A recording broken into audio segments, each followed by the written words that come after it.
Lovely to see you.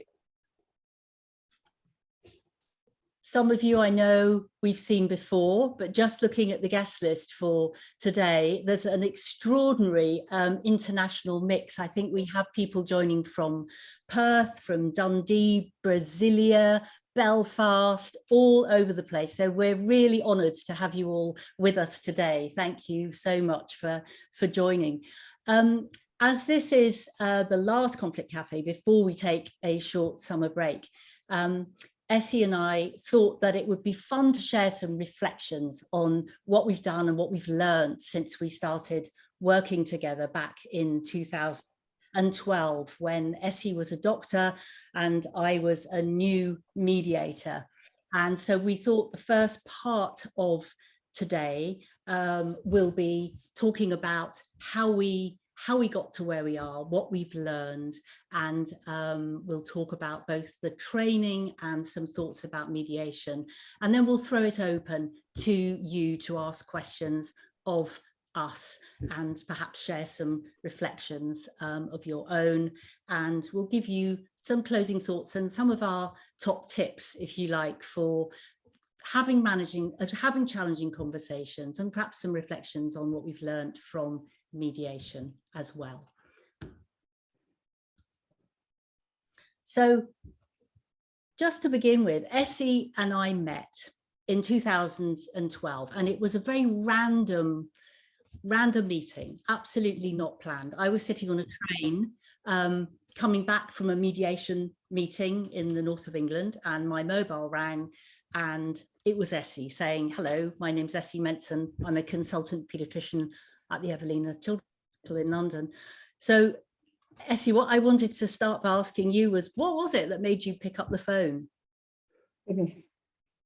It's interesting that it's 10 years ago, Sarah, because what I do remember, it was a sense of desperation, to be brutally direct. We had a young child in our care whose parents had been through a number of different hospitals. She was a child who had complex medical issues. Parents had been through a lot of difficult questions and queries, treatment which sometimes hadn't gone quite as well as they might have wished, and there were still a lot of questions about her outcome and her future. So they came to us for some additional expert opinions, and what we found was, after a while, even though it was clear to everyone involved that they cared deeply about her, they cared deeply about the outcomes, and they wanted to make sure things went as well as they could, communication moved from being kind of constructive to feeling like a battle. Conversations were long, protracted, they didn't seem to go anywhere. And we did all the things that we kind of normally do in hospitals. We had MDTs once a week, sometimes even twice a week. We tried to speak with other specialists that came to see this young child and her parents beforehand, taught them to think about what was going to be discussed, what the questions were. We elected sort of senior nursing and medical staff to speak with the parents rather than the mixed messages that sometimes can arise when lots of different people are inputting. Didn't seem to work. We even spoke to the safeguarding team, the ethics team, even the legal teams. We knew that they weren't the right tools, but there was a sense of desperation. Things were getting harder and harder for everybody. And just thought there's got to be a different way to try to address this. And Google led me to Medical Mediation Foundation and that phone call that you outlined. Actually, Sarah, it'd be really interesting to know from you, what did you think when you first spoke with me and came to meet with myself and the team and this child's parents? I think we met on a Saturday afternoon at the hospital, and what I remember from that time, from walking into a room where I think there were probably 7 or 8 professionals gathered, all from different specialties, because as you say, it was a really complex case, and so there were many specialties involved. And my impression, apart from the sort of sense of desperation you talked about, was also a sense of frustration and a sense of not knowing where to go next. You know, it was clear that you were all deeply committed professionals who were doing your utmost to maintain relationships in a increasingly fracture situation, which was taking up enormous amounts of time from what I remember, increasing amounts of time, especially for you. And so one of the first things I remember saying was, would it be helpful if we sat down together and thought about what you want to say in the next conversation you have with this mother? There was a meeting planned, I think, for about half an hour after we went into that room. And I think I suggested we pause and sit down together and think about what everybody wanted to say. And so my reflection is that although you were deeply committed, that actually, perhaps because you hadn't had to think about it in this way before, that some preparation about how to have a conversation differently when conflict had escalated might be the thing that we needed to start talking about. And that's, I think for me, that was our starting point, wasn't it? Yeah, it's so interesting to hear you say that and to reflect 10 years on. It seems such an obvious thing to do, to stop and plan the conversation you're going to have.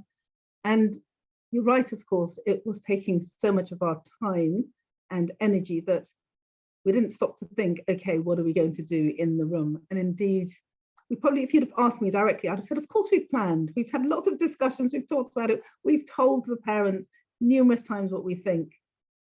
What I learned from your conversation with me and with the rest of the team was you were framing things very much from the asking space. You're asking us questions, you're asking us what we thought, what we reflected upon, how they might see things. And in you speaking with me and actually observing you speaking with the parents before the joint meeting, I realized that I was doing a lot of telling, a lot of trying to persuade, trying to convince, rather than really stopping to hear what their perspectives were. And as I say, 10 years on, I do slightly shudder to remember that when the parents were speaking to me, I was thinking of what I was going to say back, how I was going to address their concerns, how I was going to correct things that they'd got wrong. And I wasn't really listening to them. I mean, now it's such a fundamental aspect of what we teach, but that listening to understand space wasn't where I was coming from. And I just didn't know that there was so much I didn't know about effective communication. Yeah, and I guess that's where we started working together, and we got some funding from the guys in St Thomas's charity, one of the big children's hospitals in London, and we began a pilot project which we think was the first of its kind in the UK, pilot mediation and conflict resolution training project, because we very much wanted to do the two things together, to offer mediation when relationships had broken down, but actually what we wanted to do was to try and stop them breaking down in the first place. And so we developed a training program that has now really evolved over the last 10 years or so, and we're training in lots of different children's hospitals.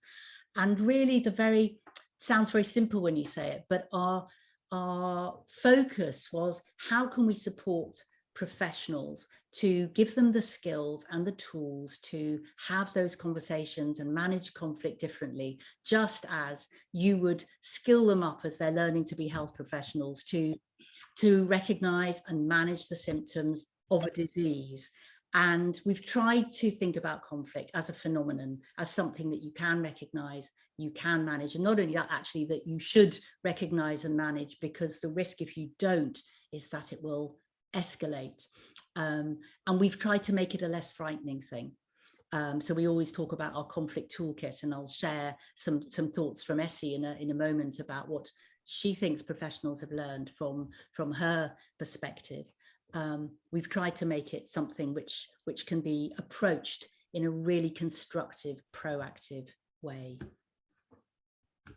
Thanks, Sarah. I just want to make a comment about, you mentioned about sort of how frightening they were, and I think the two words I'd say were confusing and frightening. I think when we were working so hard, and health professionals generally working really hard to try and move things forward, it felt incredibly confusing that we weren't connecting and that we were missing each other. And as you were speaking there, I kind of remember a sense of shame, a sense of, if I were better at this, this wouldn't be happening.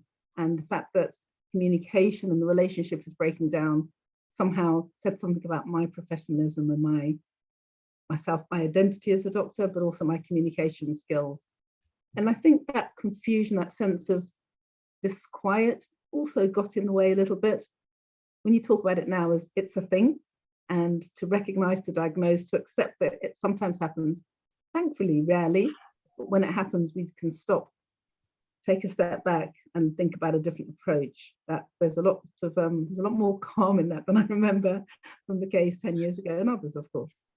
And you know, I'm always amazed at how health professionals will go that extra 20 miles every single day, because they think, you know, we're good communicators, we should be able to do this.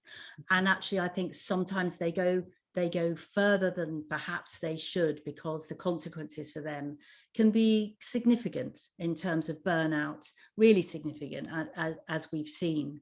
So I think the challenge is often to say, okay, we've recognized there's a conflict here. What are we going to do about it? It's not a sign of failure. It's not a sign of us being bad doctors. It's a sign of us having spotted something and realizing that it's time to do something about it. And that's courageous and brave. But I think that actually pediatricians sometimes need a bit of convincing to take that step.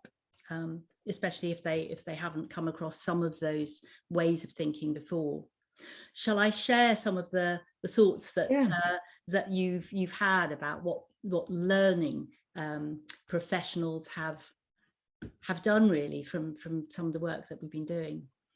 Yeah, thanks, Sarah. So this is a list that it arose from a talk we were asked to give to a group overseas relatively recently, thinking about my own learnings, but also the privilege we have in having health professionals feedback to us what they've gained from coming to the training or having mediations offered to them around cases that are really challenging that they're dealing with.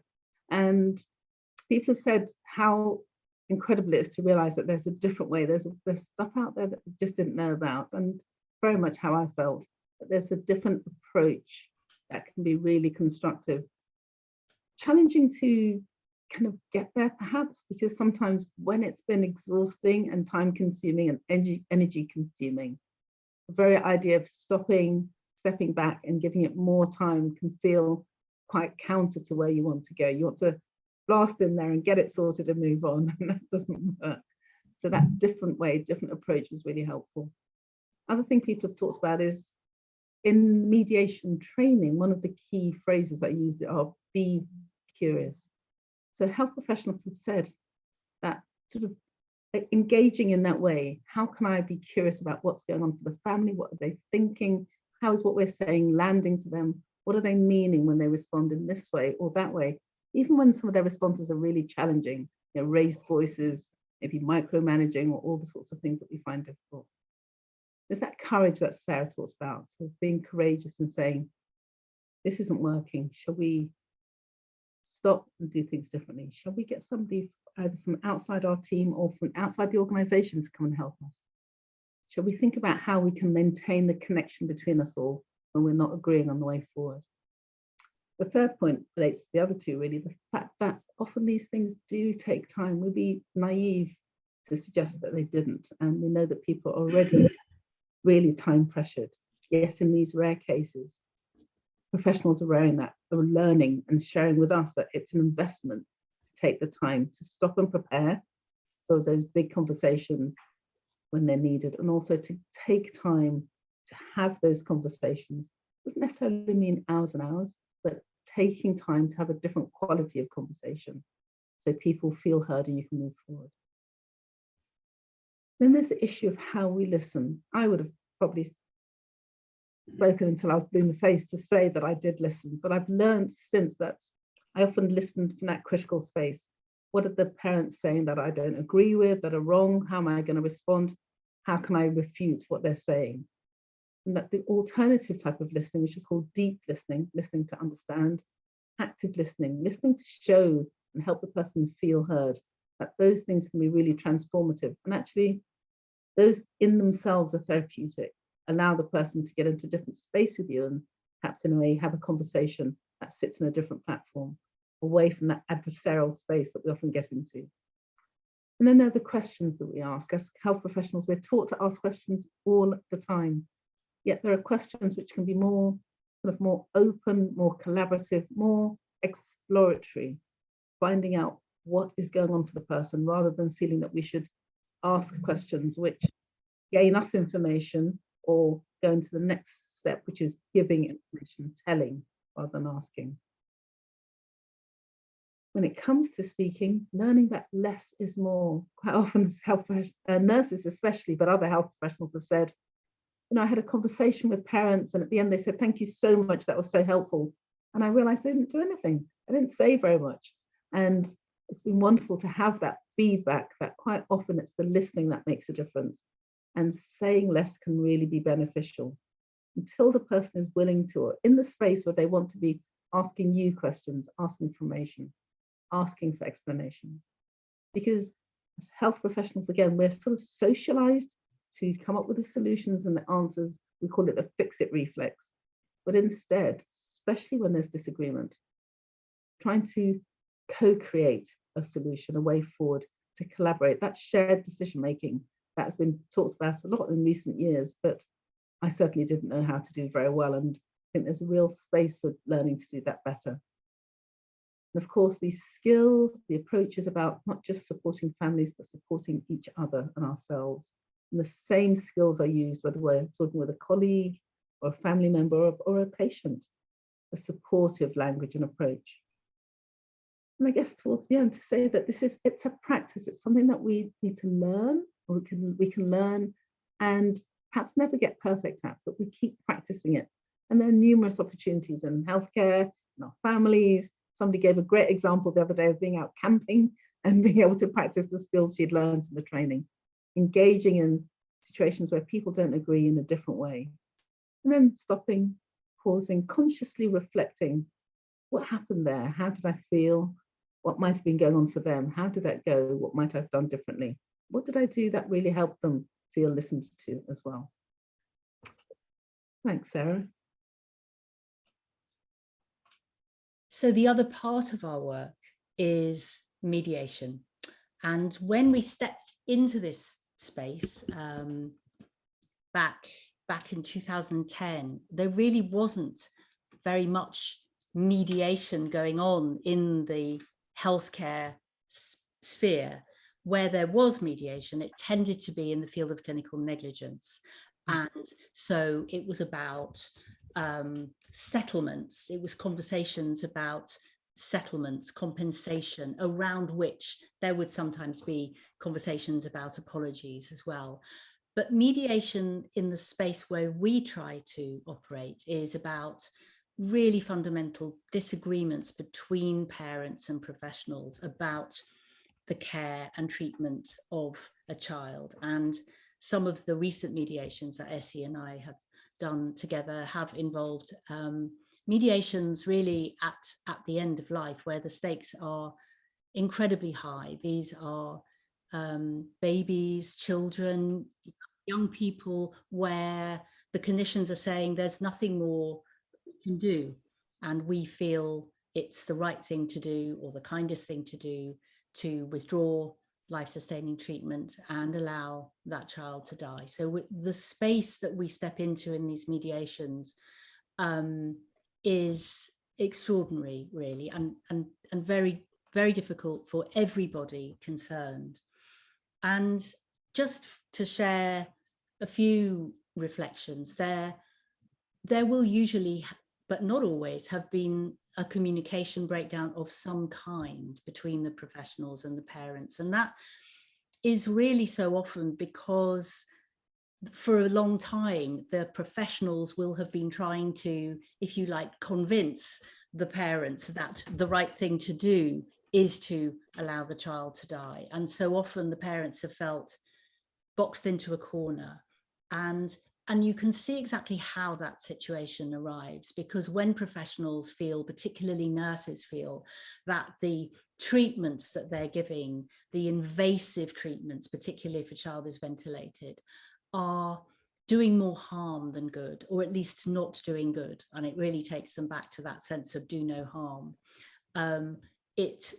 produces in the professionals a whole new conflict all of its own. They feel that they're doing harm, and that often brings them to the point where they're saying we don't think it's the right thing to do to continue. And of course, parents, when we meet them in these cases, parents are not agreeing. So when we step into that space, what we've learned is that actually it takes time. And the typical sort of mediation structure would be that you would meet the parents, you would meet the professionals, and you would have separate conversations with them, and then you might arrange to have a meeting together to try and resolve whatever the issue is. Sometimes that is what happens, but more often what we found in these cases, these end-of-life complex cases, is that it takes quite a bit longer. There will be a process over time, and there'll be a journey that the professionals go on, as well as the parents. And of course, that's not going to happen in, you know, one half an hour meeting or meeting in half a day. And so what we hope for is that the process of mediation will allow parents and professionals to at least understand where each other is coming from, perhaps in a different way, even if they don't end up agreeing, that they've been able to acknowledge and understand why everybody feels the way that they do. So I think the process of mediation in this field is very much an evolving one. And I think even in the last few years, we've learned a huge amount about what can be of benefit to the people who participate in it. And perhaps we'll talk about this a bit later, what mediation can offer that the courtroom never can by virtue of what the law is set up to do. So I wondered, Esse, what your reflections were on some of those recent cases.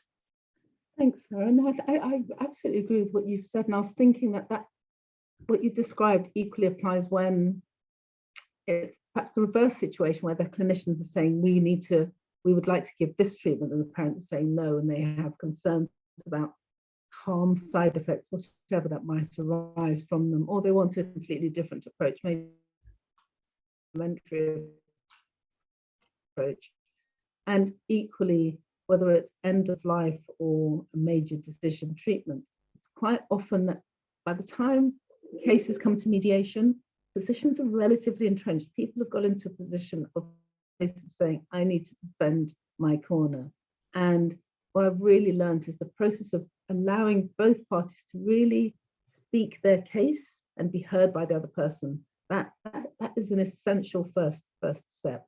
And also people do need time to stop and reflect and take on board what's been said. There's an adage, which is that people can only hear once they felt listened to. I think that's certainly true in mediation. And when you talk about things taking longer, I think a lot of the space that's needed is in this realm, feeling heard, being able to take that on board, and then being in a space you can process and listen to somebody else's perspective.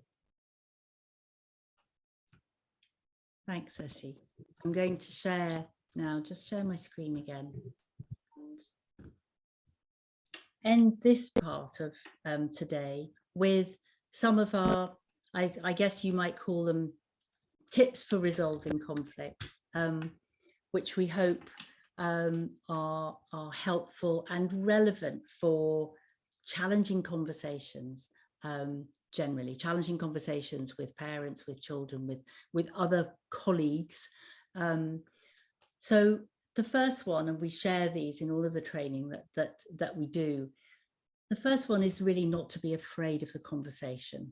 And so often in conflict, because most of us are conflict avoiders, often people will not want to have that conversation that really needs to happen. So we just talk about not avoiding the people or the issues, hoping that they'll go away, because usually they won't.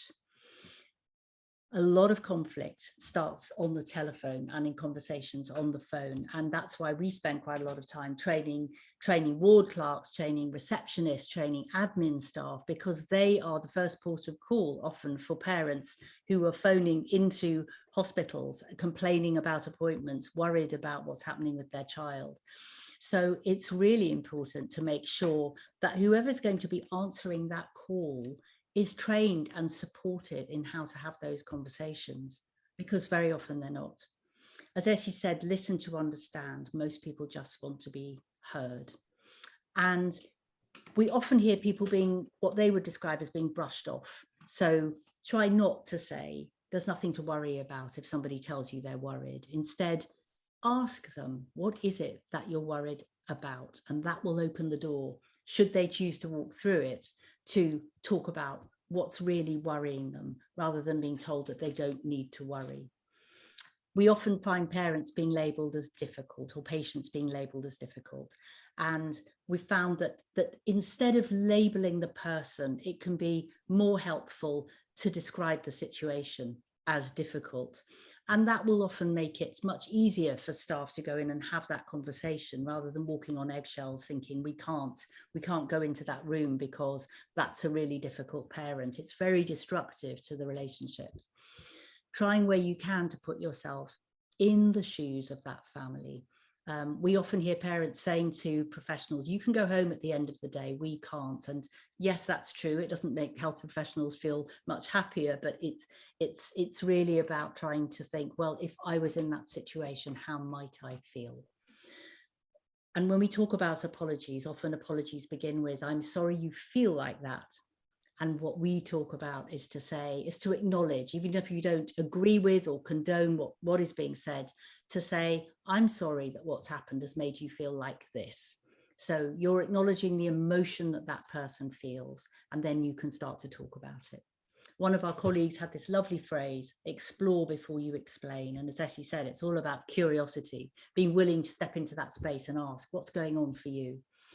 And the final one here, which it's really important, I think, talk like a human being, not an institution. When conflict arises, very often professionals feel the need to put their armor on, to step behind their professional barriers. Well, actually what we say is take the armor off, engage on a human level, and often that can be the thing that will de-escalate the conflict. And just some closing thoughts from both of us, really, just to remind us that conflict is a recognised phenomenon which we can identify and manage rather than avoid. We've trained more than 7,500 health professionals now over the last years, and we've really seen the impact that it's had on them and what they've reported back to us about what difference it makes to have conversations differently, and what difference the training has made to the time that they spent managing conflict, and on the confidence that they have in engaging with families and patients where conflict arises. The other critical thing is that having that critical mass of staff trained to recognise and manage conflict does support clinical teams to communicate more effectively and consistently. Yes, of course, it's important if, a small group of people within a hospital does the training, but actually if that approach comes from the top down, right from the top of the organisation to the staff on the front line, what a difference that can make. And we're still evaluating that in a project that we're currently running in 3 children's hospitals. And finally, on the mediation front, mediation steps into spaces that would never be explored in a courtroom. They can't be. Mediation allows a space to talk about feelings, about emotions, about apologies, about impacts on everybody. Those issues will never be talked about in a courtroom. And although a court is absolutely the appropriate place for some decisions to be made, the mediation is a much gentler space to step into. And we hope that as we start to evolve the structure and the process for this, that more professionals will feel confident to at least try mediation. Of course, it won't always work, but when it does, people can walk away and say, actually, we feel genuinely that resolution has been achieved, even if we ended up not being able to agree. Being able to agree to disagree is also okay.